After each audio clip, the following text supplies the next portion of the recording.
तो इसके पिछले पार्ट में हमने देखा था कि नाओफुमी को कुछ आदमियों ने घेर लिया था और वो अपनी गाड़ी को रोक देता है और वो उन लोगों से कहते हैं कि उनके पास जो भी कुछ है वो उन्हें सब कुछ दे दे। पर ये देखने के बाद नाओफुमी तुरंत नीचे आता है उन सभी से लड़ने के लिए, लेकिन उससे पहले ही रेप्टिलिया वहाँ पर सामने आ जाती है और वो उन सभी से फाइट करने लगती है। लेकिन रेप्टिलिया कुछ कर पाती इससे पहले ही फिलो अपने एक टोर्नेडो का इस्तेमाल करता है, उन सभी लुटेरों को वो हरा देती है और थोड़ी ही देर बाद वो उन सभी को बांध देते हैं। इसके बाद नाओफुमी ये सोच रहा था कि वो इन सभी का आखिर क्या करे। तभी वो मर्चेंट आदमी कहता है कि हमें इन सभी को लोकल सोल्जर्स को दे देना चाहिए, वो इन्हें बखूबी सजा देंगे। नाओफुमी को ये बात बिल्कुल सही लगती है, लेकिन ये बात सुनने के बाद वो लुटेरे हंसने लगते हैं और कहते हैं बिल्कुल क्यों नहीं, तुम्हारा जो मन में आया तुम करो, लेकिन हम वहाँ से बहुत ही जल्दी आजाद हो जाएंगे और वैसे भी तुम्हारी इमेज बहुत ही ज्यादा खराब है और ये करने से तुम्हें कोई भी हीरो नहीं समझने वाला। लेकिन ये बात को सुनने के बाद नाओफुमी को बहुत ही ज्यादा गुस्सा आता है और वो अपना प्लान बदल लेता है। अगले ही सीन में हम देखते हैं कि वो लुटेरे जहाँ पर रह रहे होते हैं वहीं पर उनका सारा खजाना रखा हुआ होता है जो कि उन्होंने सभी से लूटा था। नाओफुमी उनसे वही ट्रेजर को ले लेता है। यहाँ पर रेप्टिलिया ये कहने लगती है हम तो चोर के घर में चोरी कर रहे हैं। इस पे वो मर्चेंट आदमी कहता है कि मुझे इसमें कुछ भी गलत नहीं लगता, नाओफुमी बिल्कुल सही कर रहा है। इस पे नाओफुमी कहता है कि मुझे तुम्हारी अच्छी बातों में कोई भी इंटरेस्ट नहीं है, मैंने तुम्हें लुटेरों से बचाया है इसलिए तुम्हें मुझे और भी ज्यादा पे करना होगा। इस पे वो मर्चेंट कहने लगता है कि तुम इस बात की चिंता मत करो, मैं कॉइन से भी ज्यादा महंगी चीज तुम्हें दूंगा जो कि मेरी नॉलेज है। इसके बाद हम देखते हैं कि वो मर्चेंट नाओफुमी को अपने घर ले आता है और वो उसे जेम्स स्टोन के बारे में नॉलेज देता है, जिसकी वजह से नाओफुमी भी अब जेम्स स्टोन को क्रिएट कर सकता था और उन्हें वो अच्छे से रिफाइन कर सकता है। अब इसी तरीके से धीरे धीरे नॉलेज लेते लेते वो मर्चेंट नाओफुमी के साथ घुल मिल जाता है, जहाँ पर उसे कई तरह की न्यूज सुनने को मिलती है, जहाँ पर उसे सुनने के लिए मिलता है कि अभी अभी मोटोयासु ने एक विलेज को बचाया है जो कि भूख से तड़प रहा था। उनकी फसल ग्रो नहीं कर रही थी, लेकिन मोटोयासु ने एक ऐसी फसल ढूंढी जो कि किसी भी मौसम में उग सकती है। लेकिन नाओफुमी ये बात को जानता था कि ये गलत है। मानी दरअसल में एक प्रिंसेस है, इसीलिए किंग को वो कहीं से मिली होगी और उसका क्रेडिट उन्होंने मोटोयासु को दे दिया सिर्फ उसे एक हीरो बनाने के लिए। अब इसके बाद उसे जानने के लिए मिलता है कि रेन बहुत बड़े बड़े खतरनाक मॉन्स्टर से फाइट कर रहा है क्योंकि वो खुद को और भी ज्यादा ताकतवर बनाना चाहता है और वो अगली वेव की तैयारी कर रहा है। इसके बाद हम देखते हैं कि उन्हें इत्सुकी के बारे में जानने के लिए मिलता है और वो अचानक से कहीं गायब हो चुका है। उन्हें लास्ट न्यूज ये मिली थी कि वो एक मिस्टीरियस पावरफुल डंजन के अंदर गया था, लेकिन उसके बाद से उसकी कोई भी खबर नहीं है। अब इतनी जानकारी और नॉलेज नाओफुमी के लिए काफी थी। वो वहाँ से अब जाने का डिसाइड करता है और उस मर्चेंट आदमी को वो थैंक यू बोलता है। अब वो मर्चेंट आदमी नाओफुमी को एक लेटर देते हुए कहता है कि वो पास के माइन की तरफ जा सकता है क्योंकि वहाँ पर मर्चेंट आदमी का एक दोस्त रहता है जो कि उसे जेम्स स्टोन प्रोवाइड करा सकता है। नाओफुमी तुरंत ही वहाँ पर पहुँच जाता है और वो उस आदमी से मिलता है। वो आदमी उसे देख के कहता है हम अभी भी माइनिंग कर ही रहे हैं, अगर तुम्हें कोई सा भी जेम्स स्टोन चाहिए तो तुम उसे अपनी मर्जी से फ्री में ले सकते हो। अगले ही सीन में हम देखते हैं कि नाओफुमी उस लेडी को अपने साथ लेके आया था जिससे वो फिलो के ड्रेस के लिए मैजिकल थ्रेड्स को खरीदने वाला था। अब जो मैजिकल थ्रेड्स हैं वो इसी तरीके के जेम्स स्टोन से ही बनते हैं, इसीलिए वो लेडी को अपने साथ लाया था जिससे कि वो उस स्टोन को पहचान सके। तभी हम देखते हैं कि वो लोग उस माइन के अंदर आते हैं और अंदर आने के बाद उन्हें एक बॉक्स दिखता है जो कि बिल्कुल खाली था। तभी फिलो उन सभी को एक दूसरे डायरेक्शन में पॉइंट करती है। इसके बाद वो लोग उसी डायरेक्शन में आगे बढ़ने लगते हैं। कुछ दूर आने के बाद फिलो थोड़ा डरने लगती है, लेकिन नाओफुमी बिना डरे बिल्कुल आगे बढ़ता जा रहा था और कुछ दूर आने के बाद उन्हें बहुत सारे जेम्स स्टोन मिल जाते हैं। लेकिन हम देखते हैं कि यहाँ पर एक मॉन्स्टर भी सो रहा था जो कि बहुत ही ज्यादा खतरनाक दिख रहा था। इसी वजह से वो लोग पहले कोशिश करते हैं कि वो मॉन्स्टर आखिर जागना नहीं चाहिए, लेकिन फिर भी वो मॉन्स्टर जाग जाता है और वो उन पर हमला करने लगता है। इस पे रेप्टिलिया भी उस पे अटैक करती है और फिलो भी उस पे अटैक करती है, लेकिन इन सभी का कोई भी फायदा नहीं होता। तभी हम देखते हैं कि वो ओल्ड लेडी भी अपने फायर स्पेल से उस पे अपना हमला करने लगती है, लेकिन उसका भी कोई फायदा नहीं होता।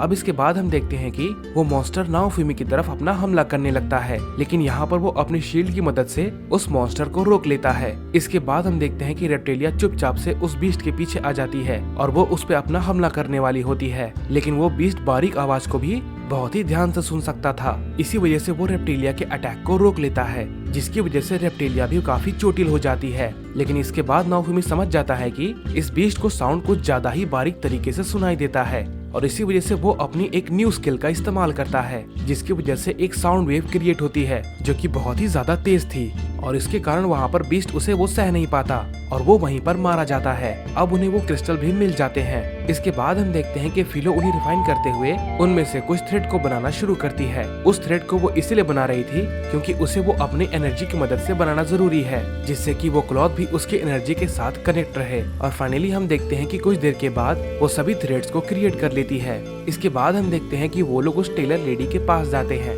जहाँ पे वो टेलर लेडी बहुत ही जल्दी फिलो के क्लॉथ को क्रिएट कर देती है। अभी फिलो को भी वो क्लॉथ पसंद आती है, लेकिन नाओफुमी तो इस बात से ज्यादा खुश था कि उसे अब ज्यादा खर्चा करना नहीं पड़ेगा। इसके बाद से वो वापस से अपनी जर्नी को कंटिन्यू करने वाले होते हैं। तभी वो मर्चेंट आदमी नाओफुमी को एक टास्क देता है। वो उसे बहुत सारे मेडिसिन देता है और उसे एक विलेज में जाने के लिए कहता है। जब नाओफुमी वहाँ विलेज में पहुँचता है तो उसे जानने के लिए मिलता है कि इस विलेज के ऊपर कुछ डीमन ट्री ने हमला कर दिया था। असल में उस ट्री का कोर पॉइंट सिर्फ एक ही था, जो कि एक अजीब से बीज की मदद से उगा है और उसे रोकने के लिए बहुत सारे एडवेंचरर उस जंगल में जा चुके हैं, लेकिन वो कभी भी लौट कर नहीं आए। इसके बाद हम देखते हैं कि नाओफुमी तो पहले फिलो को भेजकर उन सभी एडवेंचरर को बचाता है। इसके बाद फिलो उससे कहती है आखिर ये लोग वहाँ पर करने ही क्या गए थे जब ये उस ट्री को हरा ही नहीं सकते। फिलो को ऐसा बोलता हुआ देखकर गांव वाले समझ जाते हैं कि नाओफुमी वही शील्ड हीरो है जिनके बारे में उन सभी ने सुना था। ये सुनकर वो लोग नाओफुमी से कहने लगते हैं कि वो उनकी जान बचाए, क्योंकि इस ट्री के यहाँ पर होने की वजह से गांव के बहुत सारे लोग बीमार पड़ रहे हैं। नाओफुमी तो पहले उन सभी को दवाई देता है जो कि वो उन्हें अपने साथ लाया था, और वो उस दवाई को अच्छे से रिफाइन करके देता है, जिसकी वजह से वो दवाई काफी अच्छी तरीके से काम कर रही थी। इसके बाद गांव वाले उसे अच्छा खासा पैसा देने लगते हैं उस डीमन ट्री को खत्म करने के लिए। और इसके बाद हम देखते हैं कि वो डीमन ट्री के कोर के पास आ जाता है। वो ट्री काफी खतरनाक था, लेकिन लड़ते वक्त नाओफुमी को आइडिया आता है जो दवाई उसने गांव वालों को दी थी वो दवाई वो डीमन ट्री के कोर पॉइंट पे डाल देता है, जिसकी वजह से वो डीमन ट्री वहीं पर सूख जाता है। अब वो डीमन ट्री फ्यूचर में और तबाही ना करे, इसलिए वो लोग उसके फल को तोड़ लेते हैं ताकि उसके बीज से और भी फ्यूचर में पेड़ ना बने। नाओफुमी उन्हें भी रिफाइन कर देता है और वो गांव वालों को उन्हें बेचने की कोशिश करता है, पर गांव वाले काफी डरे हुए होते हैं, इसीलिए वो लोग उसे नहीं रखते।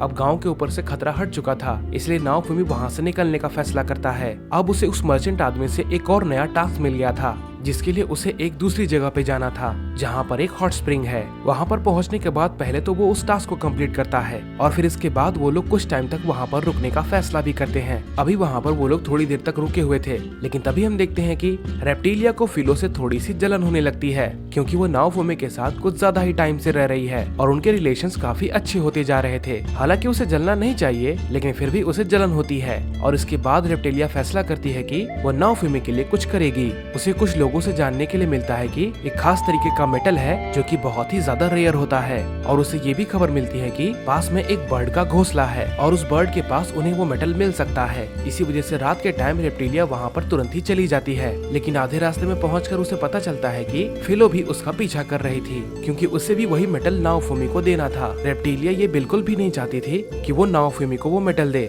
लेकिन वो चाहकर भी फिलो को वहाँ से भगा नहीं सकती थी। वो दोनों ही आगे बढ़ते हैं, लेकिन तभी हम देखते हैं कि फिलो गलती से खाई में गिरने वाली थी, लेकिन फिर रेप्टिलिया उसे बचा लेती है। अब जब वो बर्ड के पास पहुंचते हैं तब हम देखते हैं कि एक राइनो टाइप का बीस्ट उनकी तरफ आगे बढ़ने लगता है और वो उनके पीछे पड़ जाता है और उस बर्ड के घोंसले को वो पूरी तरीके से डिस्ट्रॉय कर देता है, जिस वजह से उन्हें अब वो मेटल नहीं मिल सकता था। इस वजह से वो उसी बीस्ट को खत्म करके वहाँ से वो ले आती है। वो उसे सेल करती है और उसके बदले में उन्हें एक हथौड़ा मिलता है, जिसकी वजह से नाओफुमी आगे चलकर अपने इक्विपमेंट्स को काफी अच्छी तरीके से बना पाएगा। इसलिए वो नाओफुमी को वही गिफ्ट में दे देती है। अगली टास्क के लिए उन्हें फिर से एक विलेज में जाना था, जहाँ पर उन्हें बहुत सारी मेडिसिन को अप्लाई करनी थी। अब वो जब उस गांव में पहुँचते हैं तब उन्हें जानने के लिए मिलता है कि उस गांव में सभी लोग की तबीयत बहुत ही ज्यादा खराब है। हम देखते हैं कि वो सभी लोग नाओफुमी को देखकर बहुत ही ज्यादा खुश होते हैं, क्योंकि वे सभी लोग उससे पहचान गए थे कि वही है जिसने कि अभी अभी कुछ देर पहले कुछ गाँव को बहुत ही खतरनाक बीमारी से बचाया है। नाओफुमी उन सभी को वो दवाई रिफाइन करके देता है, जिसके लिए वो थोड़ा सा एक्स्ट्रा चार्ज करता है। इसके बाद हम देखते हैं उसे जानने को मिलता है कि ये बीमारी दरअसल में एक ड्रैगन की वजह से फैल रही है, जो अभी अभी यहाँ पर गांव के कुछ दूर अपीयर हुआ है, और उसके अंदर जो पॉइजन गैस है उसी की वजह से गांव वाले सब बीमार पड़ रहे हैं। नाओफुमी भले ही उन्हें कितनी भी दवाई क्यों ना दे दे, लेकिन ये बीमारी परमानेंट नहीं खत्म होने वाली जब तक कि वो ड्रैगन मारा ना जाए। इसी वजह से वो वहाँ पर जाने का फैसला करता है। अब वहाँ पर पहुंचकर जब वो ड्रैगन से लड़ता है तो वो उसे बहुत ही आसानी से हरा देता है, पर हम देखते हैं कि उस ड्रैगन ने अपनी बॉडी को फिर से रिकवर कर लिया था। ये देख के नाओफुमी ये समझ जाता है कि इस ड्रैगन को हराना इतना भी आसान नहीं है, और वैसे भी वो वहाँ पर बिना किसी प्लान के आए हैं। इसी वजह से वो वहाँ से वापस लौटने का फैसला करता है। लेकिन तभी हम देखते हैं कि फिलो उस ड्रैगन से लड़ने के लिए चली जाती है। वो उसे बहुत ही बुरी तरीके से मारती है, लेकिन वो ड्रैगन भी उसे वहाँ से काफी दूर फेंक देता है। नाओफुमी फिलो से कहता है कि हमें यहाँ से चलना चाहिए, इससे लड़ने का अभी कोई फायदा नहीं है। फिलो ये बात सुनने के बाद नाओफुमी की बात को मान लेती है, लेकिन तभी हम देखते हैं कि वो ड्रैगन आगे बढ़कर फिलो को खा जाता है। ये देखकर नाओफुमी और रेप्टिलिया दोनों बहुत ही ज्यादा हैरान थे, और नाओफुमी को इस वक्त बहुत ही ज्यादा गुस्सा आने लगता है, और उसी की वजह से उसके अंदर की फीलिंग्स उस पे फिर से हावी होने लगती है। और साथ ही इस वर्ल्ड में आने के बाद उन्हें जिन जिन बुरी चीजों का सामना करना पड़ा वो सब कुछ उसे याद आने लगता है। इसी कारण से उसका कर्स सीरीज फिर से एक्टिवेट हो जाता है और हमें उसकी पावर देखने को मिलती है। और हम देखते हैं कि नाओफुमी की शील्ड के अंदर जितनी भी स्किल्स होती है वे सभी के सभी एक डार्क सर्कल में कन्वर्ट हो जाती है। इस वजह से उसकी पावर बहुत ही ज्यादा बढ़ती जा रही थी, और धीरे धीरे वो अपने ऊपर से कंट्रोल खोने लगता है। वो ड्रैगन की तरफ बढ़ने लगता है, लेकिन तभी रेप्टिलिया उसे बचाने के लिए आगे आती है। लेकिन तभी अचानक से उसके अंदर से एक एनर्जी निकलती है जो कि रेप्टिलिया को पीछे धकेल देती है, और तभी हम देखते हैं कि उस ड्रैगन ने नाओफुमी के ऊपर अपना पैर रख दिया था। रेप्टिलिया को ये लगता है कि नाओफुमी उससे बच नहीं पाया, लेकिन उसने पहले ही अपनी पावर से उसके पैर को रोक लिया था। यहाँ पर नाओफुमी की पावर बहुत ही ज्यादा बढ़ चुकी थी, पर उसी समय ड्रैगन अपनी पॉइजनस गैस को रिलीज करता है, और तभी रेप्टिलिया नाओफुमी के पास पहुँच जाती है। और हम देखते हैं कि रेप्टिलिया के अंदर अब पॉइजन फैल जाता है और वो नीचे गिर जाती है। नाओफुमी ये देखकर बहुत ही ज्यादा हैरान था। वो उस ड्रैगन को हटाते हुए रेप्टिलिया के पास आता है, लेकिन रेप्टिलिया के अंदर पूरी तरीके से पॉइजन फैल चुका था। इस वजह से वो होश में नहीं आ पा रही थी, और अब वो ड्रैगन उनकी तरफ फिर से हमला करने वाला था, पर इतने ही में वो चिल्लाकर नीचे गिर जाता है और अचानक से मारा जाता है। ये देखकर नाओफुमी बहुत ही ज्यादा हैरान था कि आखिर उसने किसने मारा, पर तभी वो रेप्टिलिया की तरफ देखता है जो कि फिर से नीचे गिर गई थी। वो उसे उठा रहा था और उसे हील करने की कोशिश भी कर रहा था, पर उसकी हीलिंग पावर ज्यादा काम नहीं कर रही थी। पर तभी हम देखते हैं कि उस ड्रैगन के पेट के अंदर से फिलो बाहर निकल के आती है, और वो बताती है कि उसने उस ड्रैगन के कोर को खत्म कर दिया, जो कि असल में एक क्रिस्टल था, जिसकी वजह से वो ड्रैगन खुद ही मारा गया। इसके बाद नाओफुमी उससे पूछता है कि वो क्रिस्टल आखिर कहाँ पर है, जिस पर फिलो कहती है कि वो मेरे पेट में है। असल में फिलो ने उसे खा लिया था। अब नाओफुमी इस बात पर ध्यान नहीं देता और तुरंत ही उस ड्रैगन की बॉडी को जलाकर उस गांव की तरफ वो लौट जाता है, जहां पर वो सभी को बताता है कि वो ड्रैगन मारा जा चुका है। इस वजह से अभी गांव वाले बहुत ही ज्यादा खुश थे और उसे अच्छे खासे पैसे दे रहे थे, पर नाओफुमी ये कहता है कि इन पैसों को वो रेप्टिलिया के इलाज में लगाए और रेप्टिलिया को जल्दी से ठीक करे। डॉक्टर नाओफुमी को बताते हैं कि वो रेप्टिलिया को ठीक नहीं कर सकते क्योंकि उन्हें खुद इस बीमारी का अच्छी तरीके से इलाज नहीं पता। नाओफुमी इसके बाद कहता है ठीक है। नाओफुमी ये बात जानता था कि अगर वो दवाई को रिफाइन करके दे तो रेप्टिलिया धीरे धीरे ठीक हो जाएगी। इसी वजह से वो बाद में उस पैसे को ले लेता है और वो वहाँ से जाने लगता है। इसके बाद हम देखते हैं कि फिलो ने नाओफुमी को एक क्रिस्टल दिया था जो कि उस ड्रैगन के अंदर था। इस क्रिस्टल को नाओफुमी अपने शील्ड में एब्जॉर्ब कर लेता है अपने न्यू पावर के लिए, लेकिन तभी उसे याद आता है कि उसने जब अपनी कर्स सीरीज का इस्तेमाल किया था उसी की वजह से रेप्टिलिया डैमेज हुई थी, क्योंकि अगर वो उसे यूज न करता और वो अगर होश में होता तो वो रेप्टिलिया को बचा सकता था। इसी वजह से वो रेप्टिलिया से अब माफी मांगने लगता है। इसके बाद हम देखते हैं कि वो लोग जब जंगल में घूम रहे थे तभी उन्हें एक लड़की मिलती है जो कि एक छोटी सी बच्ची थी, लेकिन नाओफुमी उसे देखकर समझ जाता है कि ये किसी नोबल फैमिली से है।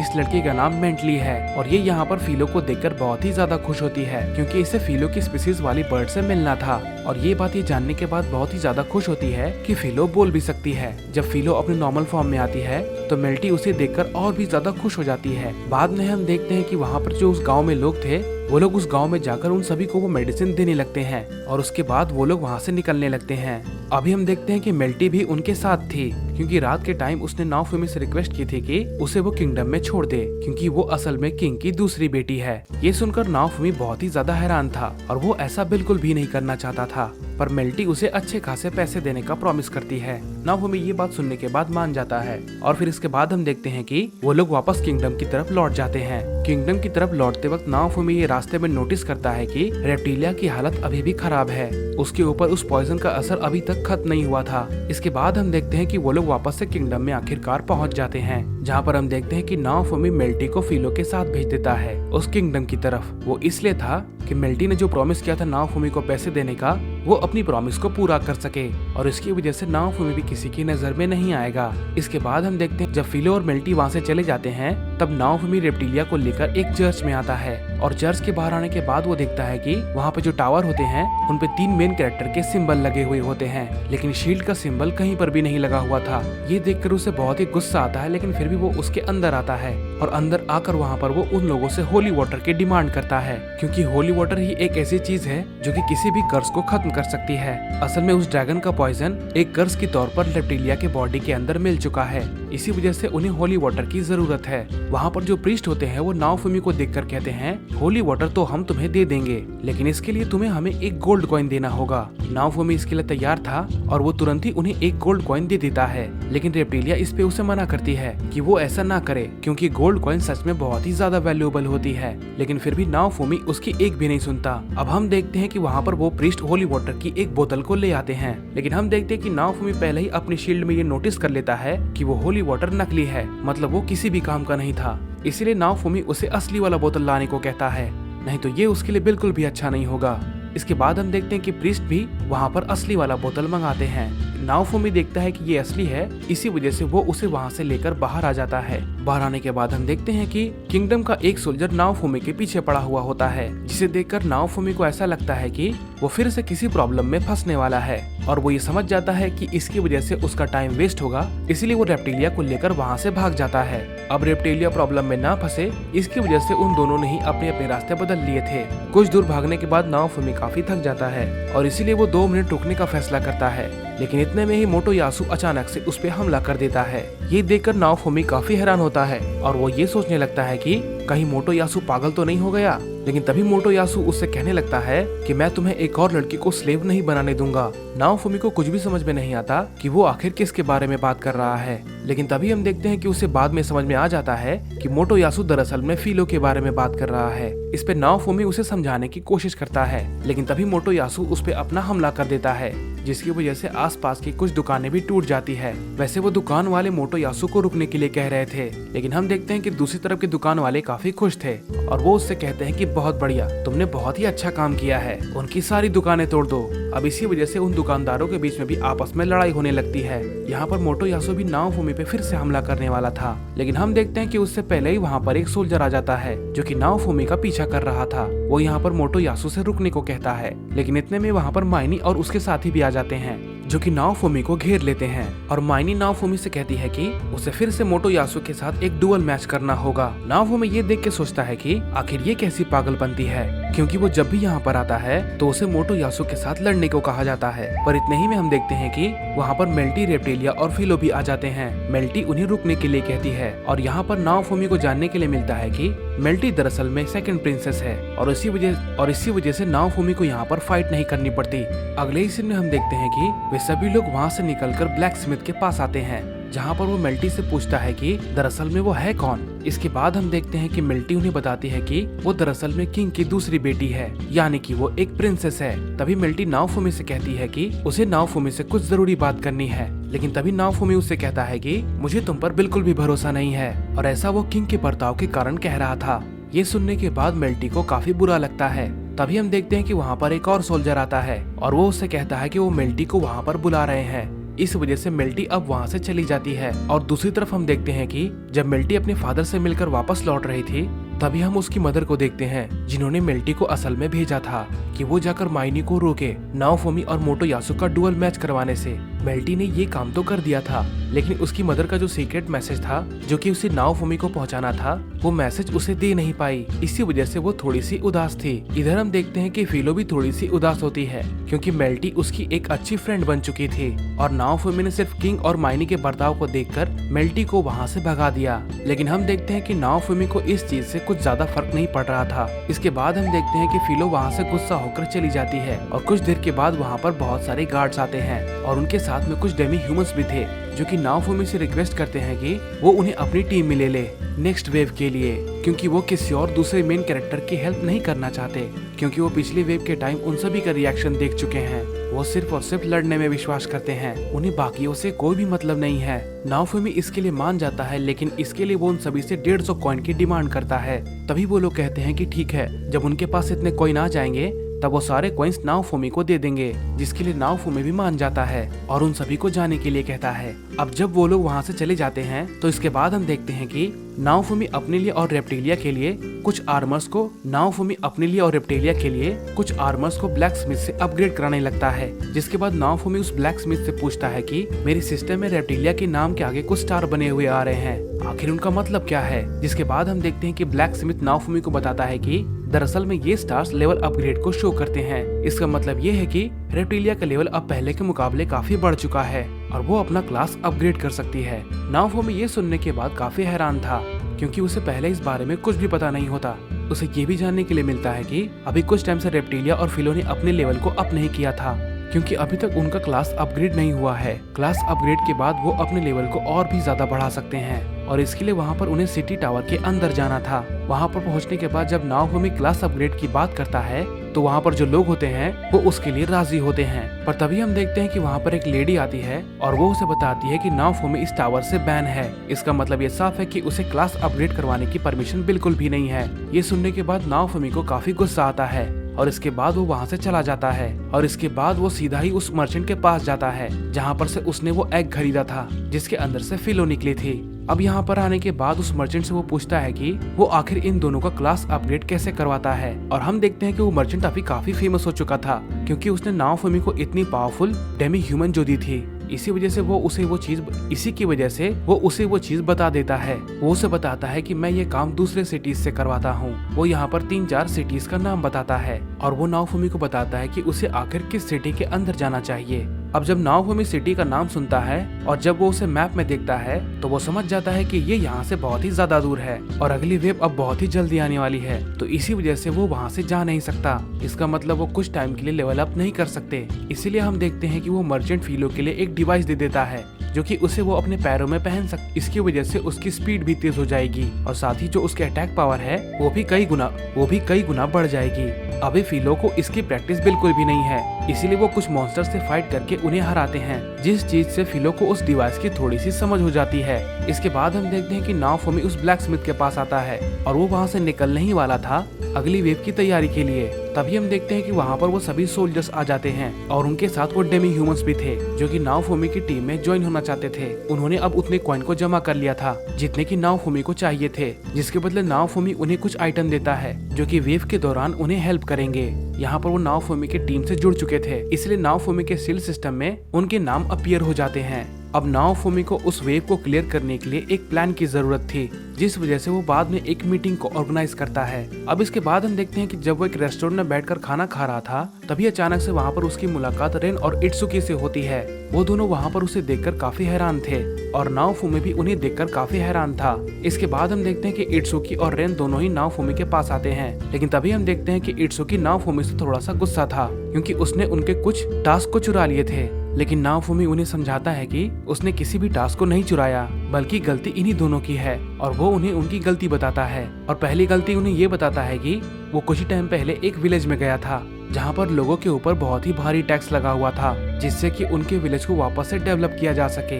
इस टैक्स की वजह से वो लोग खाना तक नहीं अफोर्ड कर पा रहे थे, लेकिन बाद में नाओफुमी ने उनकी मदद की थी। इसीलिए ऐसा हुआ था क्योंकि इत्सुकी ने उनकी प्रॉब्लम को सॉल्व करते वक्त बहुत ही ज्यादा डिस्ट्रक्शन फैला दिया था कि उसे रिकवर करना बहुत ही ज्यादा मुश्किल हो रहा था। दूसरी तरफ रेन ने एक मॉन्स्टर को हराया था जिसके पॉइजन की वजह से गांव वाले बहुत ही ज्यादा परेशान हो गए थे, क्योंकि वहां पर एक बीमारी फैलने लगी थी और नाओफुमी ने ही जाकर उसे सुलझाया। इसके बाद नाओफुमी उन दोनों से कहता है कि अगर तुम लोगों की मदद करना चाहते हो तो ये जरूर देखकर करो कि तुम्हारी मदद करने से उन्हें और भी ज्यादा प्रॉब्लम ना हो। इसके बाद हम देखते हैं कि नाओफुमी वहाँ से चला जाता है। अब इसके बाद सीधा वो लोग ब्लैक स्मिथ के पास आ जाते हैं। यहाँ पर आने के बाद नाओफुमी सीधा उसे एक ब्रेसलेट को लेकर रेप्टिलिया को दे देता है। इस ब्रेसलेट की खासियत ये थी कि ये रेप्टिलिया की मैजिक को और भी ज्यादा पावरफुल बनाएगा। हम देखते हैं कि ये चीज को देखकर फिलो थोड़ी सी जेलस फील करने लगती है क्योंकि उसे कोई भी गिफ्ट नहीं मिला था। वो नाओफुमी से कहती है कि मुझे भी कुछ चाहिए, जिसके बाद हम देखते हैं कि नाओफुमी उसे एक हेयर क्लिप देता है और वो उसे कहता है कि ये तुम्हारी फिजिकल स्ट्रेंथ को बढ़ाएगी।